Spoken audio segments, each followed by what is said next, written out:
The required responses to the grand jury were listed at the very end of the grand jury report.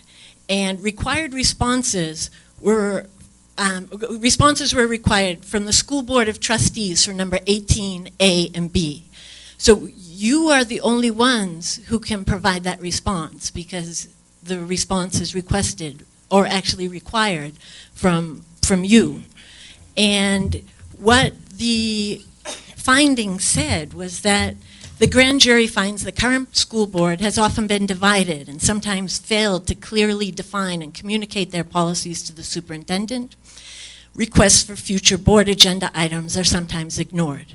So the first recommendation was the school board endeavor to resolve internal conflict, find common ground so that they may develop clear, concise, explicit policy goals for the superintendent with verifiable results.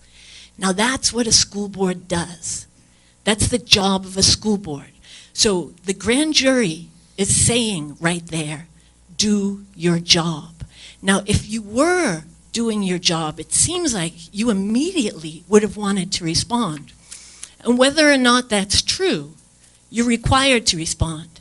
And no one can do it but you as a board acting in a public meeting. The second recommendation was the board president will ensure all requested agenda items appear on the next meeting agenda.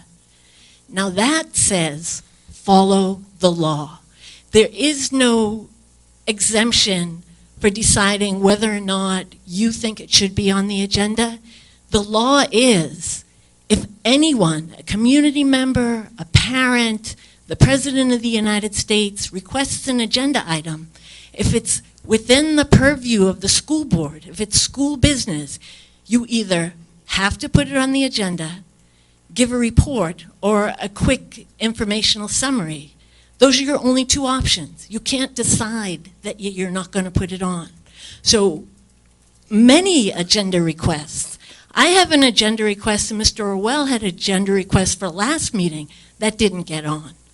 And so to say that this is some surprising thing, I think is a little disingenuous.